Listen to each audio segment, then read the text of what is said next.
hoy vamos a conversar, vamos a continuar con la temática, con el contenido relacionado a necesidades educativas especiales. Específicamente hoy conversando sobre el autismo. Entonces, espero que el día de hoy sea fantástico y que usted que nos está escuchando allá desde casa o nos está viendo a través de YouTube, disfrute de esta conversación y sea de beneficio para usted y para quienes lo rodean. ¿Qué tal, Ana? ¿Cómo estás? Bien, chévere. Hoy es un día... Bueno, hoy estamos de celebración porque tenemos como invitada a la profe Janet Gavidia, que ya oficialmente es nuestra primera invitada en Salud Mental al Día, para que conversemos sobre el autismo, que es un tema tan importante y tan interesante. Yo sé que es muy, muy interesante para muchísimas personas, porque las personas con autismo son nuestros estudiantes, nuestros hijos, nuestros sobrinos, nuestros primos, están en nuestras familias, están en nuestras, en nuestras unidades de trabajo y bueno, nosotros día tras día nos interesamos por aprender más acerca de este tema para crear una sociedad mucho más inclusiva y mucho más amigable con la diversidad. Entonces, hoy tenemos a la experta, que es la profe Janet Gavidia, que tiene una amplia trayectoria abordando, digamos, a niños, niñas y adolescentes con autismo. Entonces, vamos a hablar acerca de qué es el autismo y de cómo abordarlo desde casa, porque, bueno, el autismo es una condición que se diagnostica, ¿cierto? Pero el diagnóstico por sí solo, bueno, yo defiendo la postura de que el diagnóstico por sí solo realmente no es útil. No es útil. Requiere de una serie de una ruta, de una hoja de ruta para poder... Claro, porque por ejemplo, bueno, muchas madres, muchos padres, familiares de niños y niñas reciben un diagnóstico de autismo, pero por sí solo este diagnóstico no es útil, sino que realmente lo que es útil son las herramientas para poder abordar al niño o niña, para poder ayudarlo en su desarrollo, cómo orientar la crianza y sobre todo cómo orientar el proceso educativo. Que en este caso, bueno, la profe es la profe en este tema. Entonces, bueno, es muy interesante. ¿Cómo está usted, profe, hoy? Bueno, Cuénteme. Feliz tarde para todos. Gracias por la invitación, Ana y Richard, a su programa. Y hablar sobre este tema, pues, imagínate, es algo que me apasiona y es algo que, como dices tú, está en el día a día ahorita de todos. Porque todos, en cierto momento, tenemos un familiar con autismo o tenemos un vecino con autismo. O si trabajamos en alguna institución educativa, tenemos estudiantes con autismo.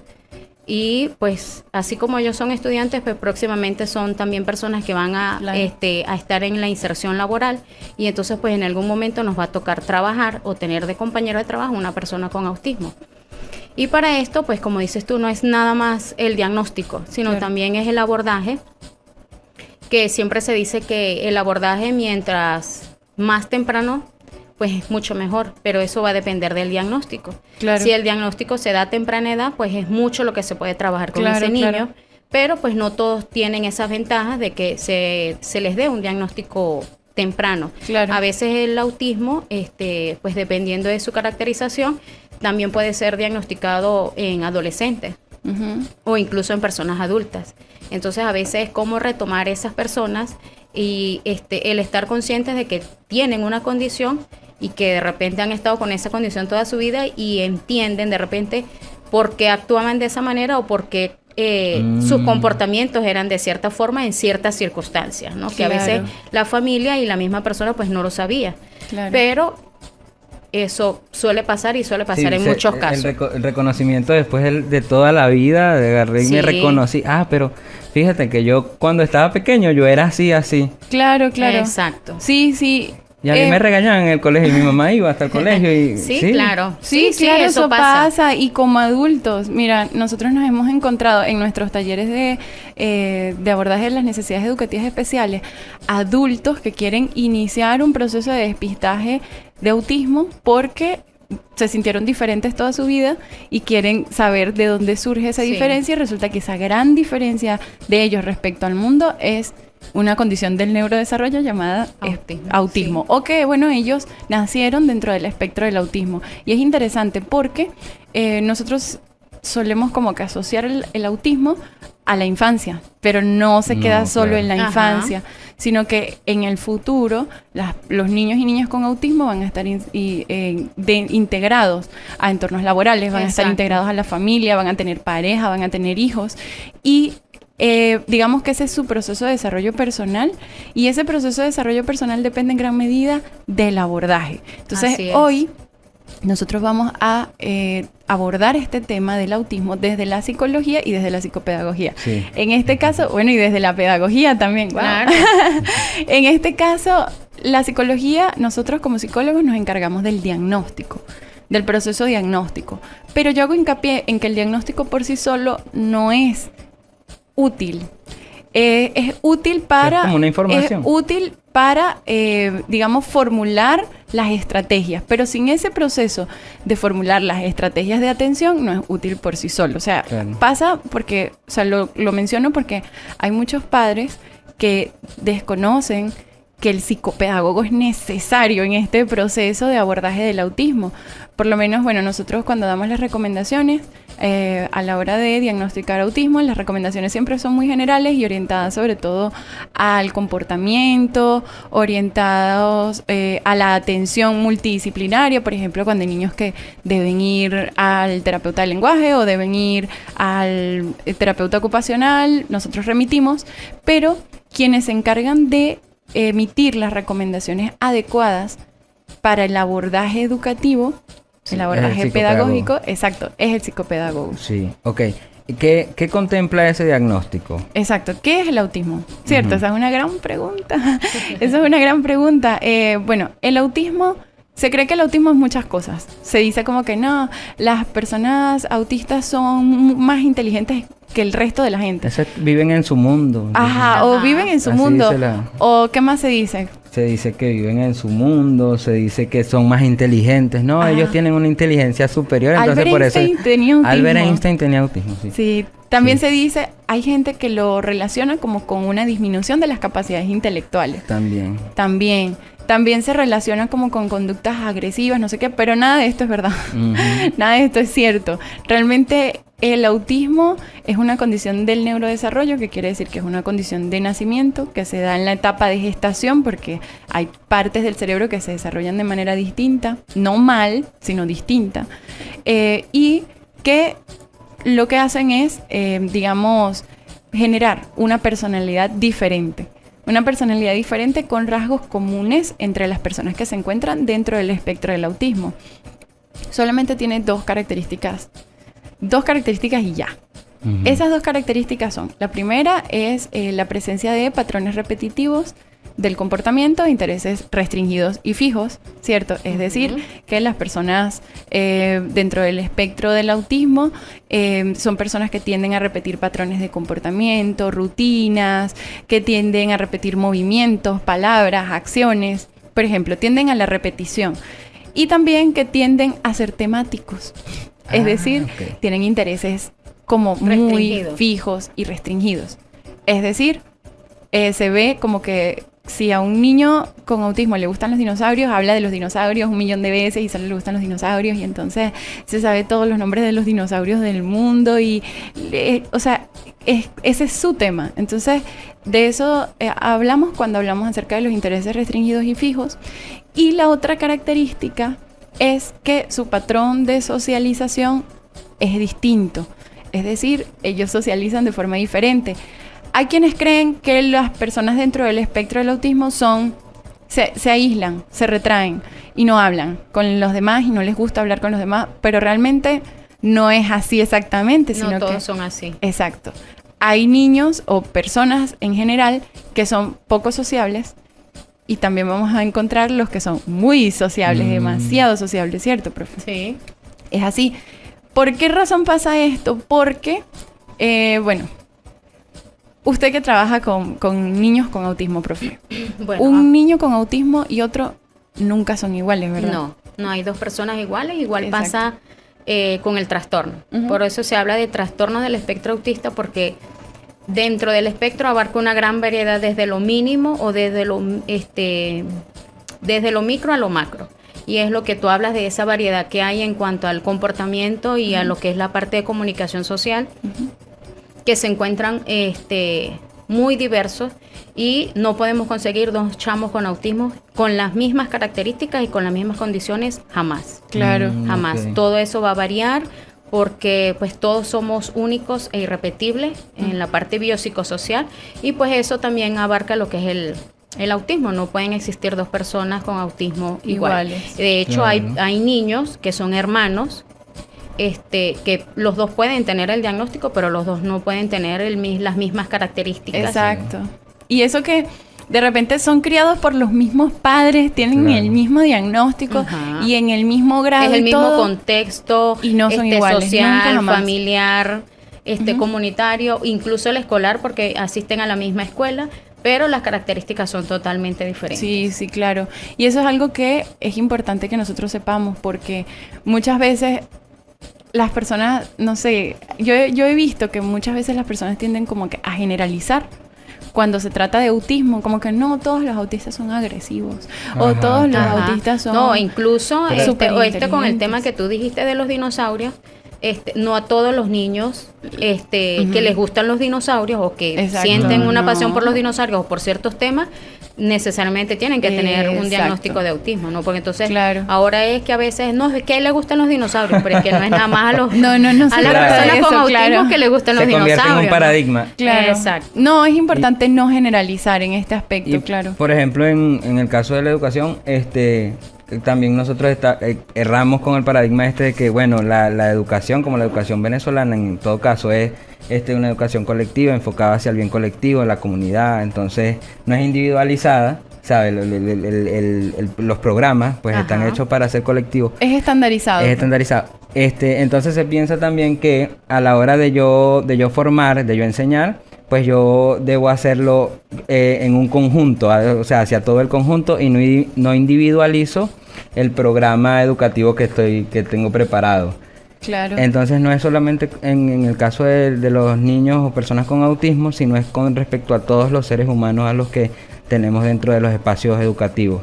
Claro, la ventaja por lo menos del sistema educativo es que pues el currículum es muy flexible y que nosotros como docentes pues podemos jugar con las necesidades y las capacidades que tengan nuestros estudiantes. Ajá.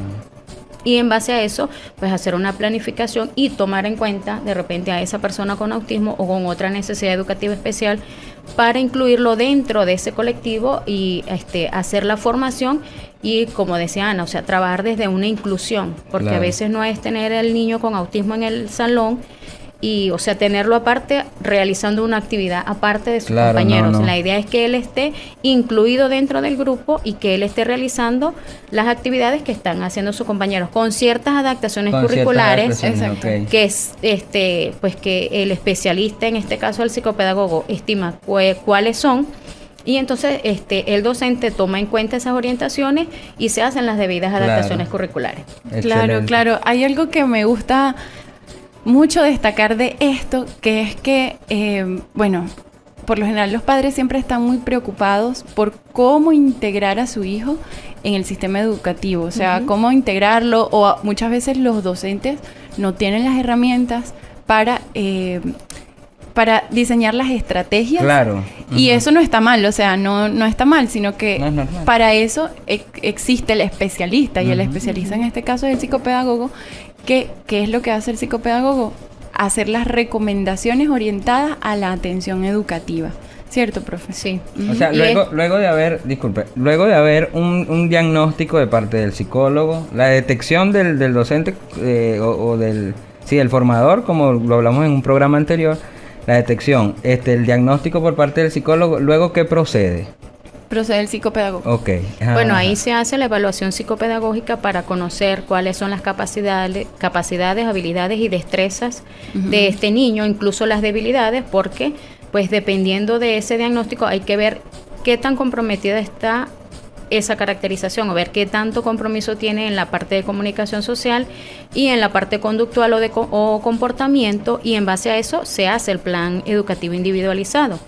Este plan es para trabajar esas debilidades o ver cómo se trabaja desde la escuela, desde la casa y desde la comunidad, cómo se puede trabajar para que el niño mejore en cuanto a la comunicación social. Si es un niño que socializa muy poco o que interactúa muy poco con sus compañeros, entonces el objetivo tiene que ir basado en que él interactúe más con ellos o incluso con la misma docente.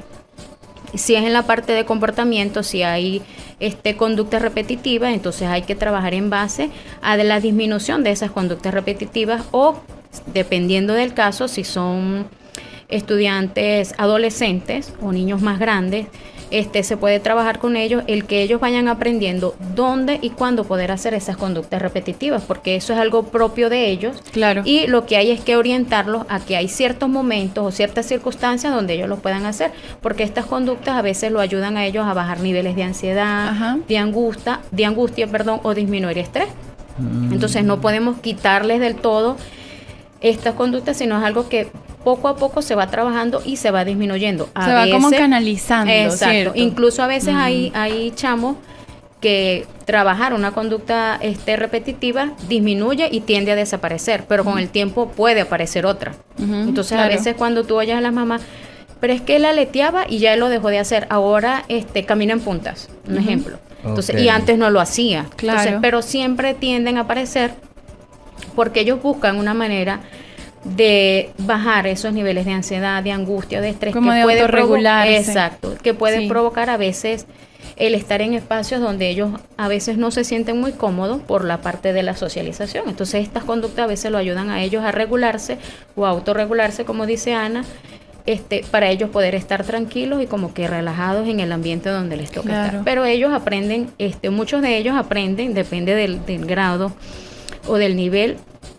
Muchos de ellos aprenden a que esto lo pueden hacer de repente en su cuarto, en su casa, en ciertos horarios, o de repente que la escuela lo permita, pero en ciertos momentos, de repente cuando ya él haya trabajado para disminuir esos niveles de angustia que puede presentar dentro de la escuela, puede pararse. Si es que él le gusta deambular, entonces que él de repente se pare, deambule 5 minutos o Ajá. menos, y después él pueda sentarse, y esto ya él cuando vuelve a trabajar está como más tranquilo, más relajado, Sí. para volver a realizar sus actividades escolares.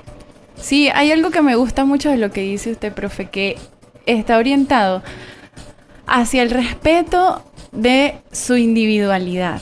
Hay algo que, por lo menos particularmente yo rechazo como psicóloga, que son los enfoques desde los cuales se interviene sobre la persona con autismo, que buscan hacer parecer a la persona con autismo como una persona que no tiene autismo. O sea, como que, no sé, tratar de normalizar a la persona con autismo. Y muchas veces esto viene de la mano de técnicas que están orientadas a, digamos, a normalizar la comunicación, a controlar los movimientos. Y esto muchas veces causa mucha angustia en estas personas, porque es como usted lo dice, profe, hay movimientos, hay acciones, hay maneras que ellos pueden desarrollar para sentirse bien, Claro. para autorregularse. ¿Por qué? Porque su cerebro se desarrolló de manera distinta, Claro. y es diferente. Pero y eso, hay que como te dije, o sea, aceptarlo. eso va a depender mucho de cada niño. Sí, porque de exacto. repente hay conductas repetitivas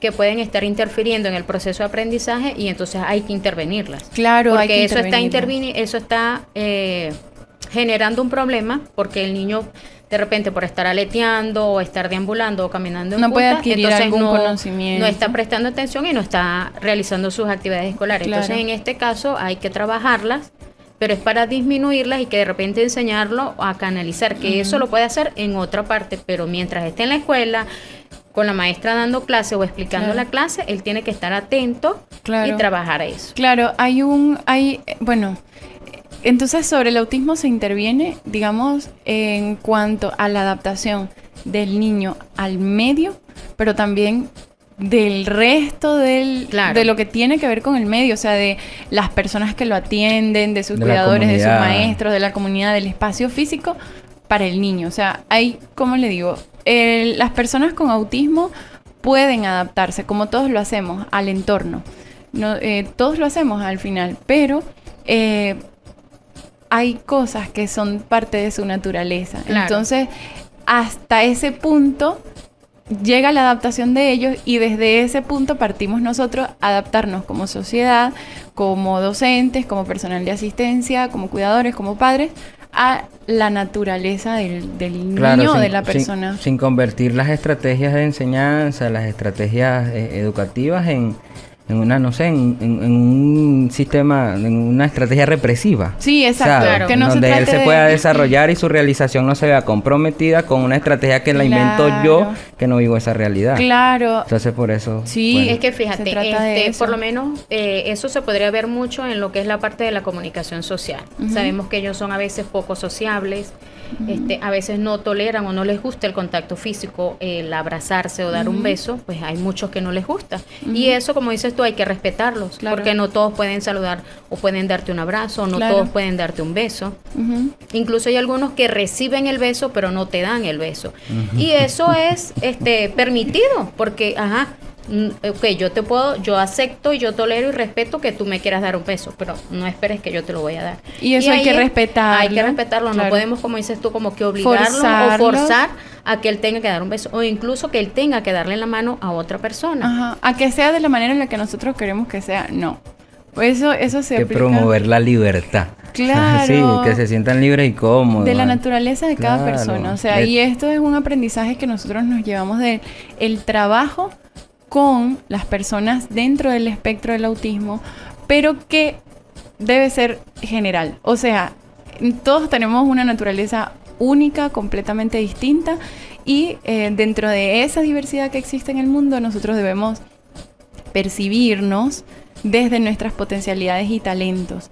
Y eso es lo que nosotros buscamos en el proceso de intervención de las personas con necesidades educativas especiales, y dentro de ellas se encuentran las personas con autismo. O sea, tratar de observarlos, de valorarlos desde sus potencialidades y sus talentos que están ahí presentes, que son palpables y que también pueden aportar mucho al proceso educativo. Sí, fíjate que promover eso. Qué importante lo que tú dices, Ana, porque a veces cuando las personas o las docentes se enteran de que tienen un estudiante con autismo, entonces se enfocan como que en lo malo.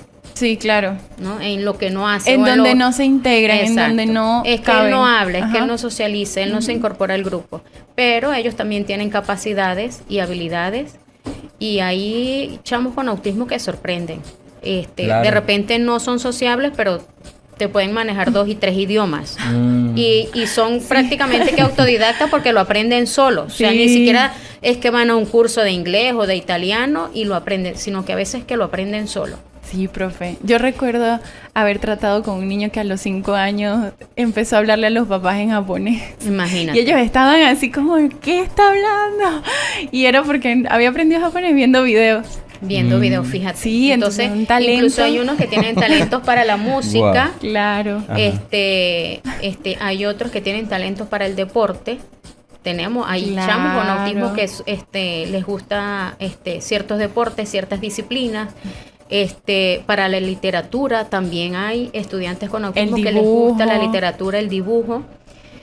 Incluso para los videojuegos, aunque suene algo extraño, pero hay chamos con autismo que tienen una destreza para usar las computadoras, para los celulares, para los videojuegos, increíble. Es que el autismo no es una limitante, es más bien a veces incluso hasta un potenciador de las habilidades. La limitación es el sistema, es como está diseñado para que todos quepan dentro del mismo molde. Exacto. Claro, por eso nosotros promoverla, potencializar, agarrar y las potencialidades del individuo y de todas las personas en general. Sí, es que todos tenemos potencialidades y todos y promoverlas en algún y apoyar tenemos debilidades, y no es que no todos somos capaces de hacer todo. Claro. No es así, claro. Ni todos aprendemos de la misma manera.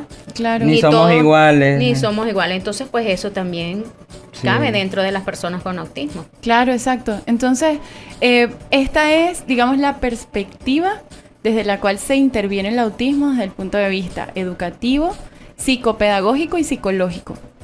El psicólogo se encarga de realizar el diagnóstico y la valoración psicológica con el objetivo de que, puedan intervenir otros profesionales con estrategias adaptadas a las necesidades individuales de ese niño o niña, que no se trata de que sea no se trata principalmente de que esté dentro del espectro del autismo, sino que se trata de qué necesita como persona. Eso es de lo que se trata. Exacto. Luego, bueno, cada caso es diferente, pero muchas veces el profesional que es más necesario en este proceso de abordaje es el psicopedagogo, porque cuando se realiza el diagnóstico en una edad escolar, es muy importante para contribuir a la integración, a la inclusión del niño o niña dentro del espectro con autismo. Es muy importante que quien oriente este proceso sea el psicopedagogo. Digo que varía en cada caso porque muchas veces no solo se necesita un psicopedagogo, sino también, por ejemplo, un terapeuta del lenguaje, un terapeuta ocupacional, un fisioterapeuta, fonoaudiólogo, oftalmólogo, entre otras cosas. Sí. Pero el psicopedagogo se encarga de ser el puente, de establecer, de diseñar las estrategias, de ser el puente entre, digamos, lo personal y lo colectivo en cuanto al proceso educativo. Entonces, ¿cómo? Diseñando estrategias adaptadas a sus necesidades individuales para flexibilizar el currículo, los temas, las evaluaciones, para que el niño pueda ser evaluado, ser valorado desde sus potencialidades y talentos, y en el rol del educador, es el rol del educador atender esas necesidades individuales, orientándose siempre entonces hacia las potencialidades y los talentos, ¿cierto? Correcto. De los Así es. niños, niñas y adolescentes. Entonces, en este sentido, pues, para concluir, esto es lo que nos llevamos como conocimientos, como aprendizajes a la casa, y esperamos que, bueno, que sea de provecho de todos de todas las personas que nos escuchan, y que sea muy útil esta información, ya sea para ustedes que estén en ese proceso de diagnóstico o en ese proceso de crianza, de atención De al desarrollo reconocimiento de una persona dentro del espectro del autismo, o sea porque vayan a brindar estas recomendaciones a personas que ustedes conozcan que estén pasando por este momento. Es el rol de todos nosotros contribuir a una educación mucho más inclusiva. Inclusiva, sí. Entonces, Así es. bueno, Educación, muchísimas inclusión, gracias. salud mental. De verdad que, bueno, este es nuestro primer programa así con una invitada. Una invitada de lujo, la profe Janet. Ay, gracias. Y de verdad, profe, A usted, gracias. profesora. De verdad, profe, gracias por venir y por brindarnos todos sus conocimientos, ponerlos a disposición de todas las personas que nos escuchan. Y bueno, estoy feliz. Bueno,